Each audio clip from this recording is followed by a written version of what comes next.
Hey guys, what's up? I'm Mikizi. Welcome back to that video. And in today's video, I'm going to be teaching you guys how to solve the Rubik's Cube using my method, aka CESL algorithm.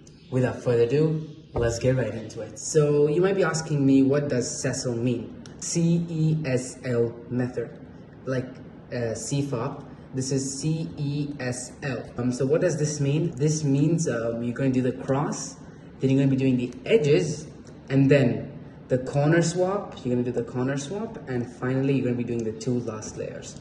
So this is what this method means. So S is for swap here, and then the L is called two last layers, so that's what it means.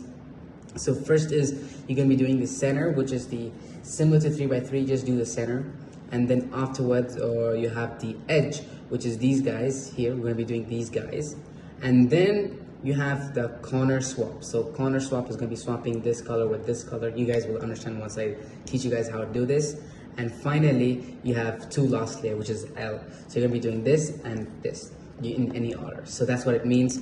So you're going to be learning something known as 2LL, which is two last layer. And there you have couple of situations like parity. In that you have corner parity and PLL parity. After that you just have normal OLL and PLL. And the steps to solve is you do the center, edge, corner swap, and finally two last layer. And if there's parity, you just have to fix it and you'll solve the cube. It's very easy, similar to 3x3. So let me teach you guys how this is done. So first what you do is the center. The center part is very easy. So you can do in any orientation. So by any orientation I mean is like you can do something like this. Let me just do it. So you can do something like this. Although this is completely wrong, you can do something like this, because the reason why I'm saying it's wrong is that the edges are not matching this with the centers. So that is there with the corresponding center. So the edge is not matching with the corresponding center. So you can do it in any way you want. So you can orient the center in whatever way you want. If you want to do it in the correct way also, you can do it, but if you wish to do it in a bad way, in another way, or a different way, you can just do it in a different way and it won't hurt to solve. So you can do something like this, where like only one side is corrected, or you can even do it in a different way where none of the sides are corrected, or something like that. Whatever it is, you can just do whatever way you want, and you can do it in situations where all sides, all edges are matching with their centers, corresponding centers.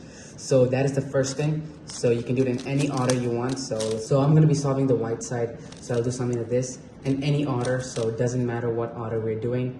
Then we just do something like this and like that. And I guess that's more than enough. So it's not correct, only two sides are correct, so that is there. And so this is what it is. This is the center. Whereas in 3x3 we tend to make the plus or the cross, whatever it is, correct with the centerpiece. So you just make it correct to the corresponding center, whereas here you don't have to do it. The next thing what you do is known as edge. So edging or edge method is very simple. It's just sledgehammer. If you guys don't know what a sledgehammer is, it's pretty much this algorithm. So when you have to put this edge over here, you just use this. This is sledgehammer. Or if you just like to use the normal method, you can just do something like that. So that's what we're going to be doing right now. And this algorithm completely skips what is called F2L. So you don't have to do F2L at all. So F2L is not mandatory. But there's one thing that is mandatory here, is that you're supposed to put them in their correct places. So as you can see, this edge should come over here. So you do like this, you can correct it like that. So it should be in the right position. So it cannot be like over here. Let's assume that this edge is what we're going to be correcting. It should not be over here. That is wrong. So it has to be in its correct position, like over here. And using the sledgehammer, do that. And that is done. So we get this, and you have to do the same thing over here. So let's just assume this is how it was. And then what you do is you have to put it in its correct position, not over here. That is wrong. So that is wrong, as you can see. So you just have to put it in its correct position, either by sledgehammer or by using the normal method that you guys use, the normal insert method. So once that is done, you'll come to the corner swap. So the reason why there's something called as corner swap is because we're going to be swapping all these white colors and putting back to its original position, or in its correct face. So these white colors are there and these yellow colors are there. We're just going to be sending them to their correct position. So that means this one should come down and this one should come down. So that's what we're going to be doing.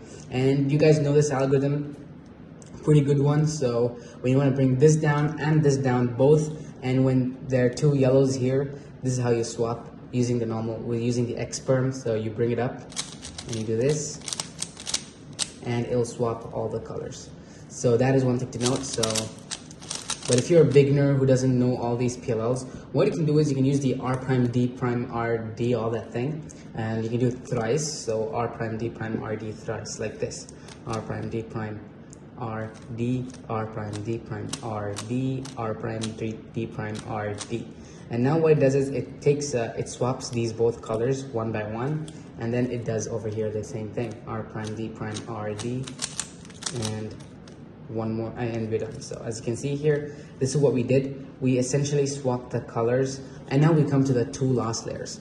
So essentially what we did was we did the center, which is this. We did the plus cross, then we did the edges, and this full thing, we did the full thing, and finally we're going to come to the two last layers. And luckily in this situation, the last layer situation, we don't have any parities, which is really cool. And here too, down. So down also there's no parities, so you can just use your beginner's method. I mean, you can just use your F2Ls and OLLs. And let me come to this. You just do this. Just do the normal. What's called? You just do the normal OLL algorithm. But now you come to something known as parity. So this is the parity that is similar to 4x4. So what you do in this situation is, and this is the PLL parity that you get right now. So these are all unsolvable states in the cube. So what you do is you just do it like this and do a U2 and solve it. So this side will be solved, and you just have to complete this with the end perm. Very easy. And you're done solving. So it might look pretty long, but it's very easy if you recognize all the colors. And because you're going to skip the whole F2L thing, which is kind of, using more of your mind, and you have to think a bit more, which is something that speed cubers don't like to do. We like to look at the colors as fast as possible, and understand them as fast as possible, and notice them as fast as possible. If you notice the colors a bit slowly, or if you have a hard time recognizing the colors, then F2L will be very difficult. It used to be very difficult for me, and sometimes I still suffer in F2L, and that's one of my main reasons why my speed was pretty slow. Now it has improved by a lot. From sub 25, I came to sub 20. Now let's come to the situations where you get parities. So we explained the first parity in the last layer. So the first parity that you have is a PLL parity that we explained right now. Now let's look at the OLL parity. So there's a method to solve this. So if you guys know this method for beginners, this is what we do here. So for beginner method, what you do here is we do like this, and we do it like this twice. So same thing, but you do it twice. This is a bit long. It's technically two OLLs done together. Then you just do that, and yeah, so that's what it is. So to perform this algorithm, this thing, as you can see, when the white is facing towards, like outside, not like this, one facing in the front and the other facing in the back, and now blue is the one that should be corrected. So if you look at it that way, you just have to bring this once like this. So you can just use this method. You just use this once instead of using it twice. So let's take this example here, and if you keep it like this, you're supposed to do it twice. If you keep it like this, you're supposed to do it once. And so if you keep it like this, what I do is I just perform this algorithm. So that is one thing to understand, and that is one thing I want to tell you guys. It's going to come in the OLL parity, so that is something that you have to know. Now let's do this once again. We'll solve this once again.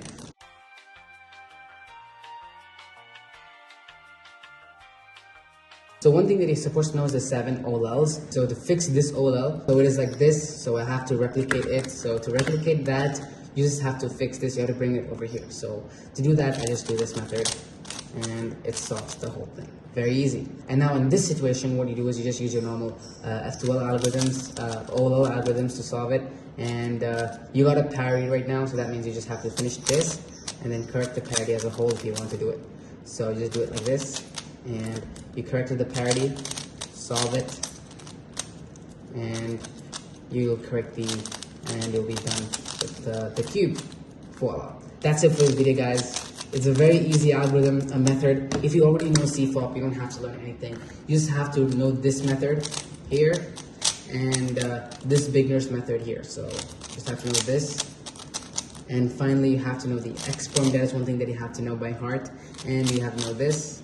And that's it. Voila. Hope you guys enjoyed this video. Make sure to subscribe, guys. If you want more content like this, hit that subscribe button, like the video. See you guys next time. MAQ is leaving. Bye-bye.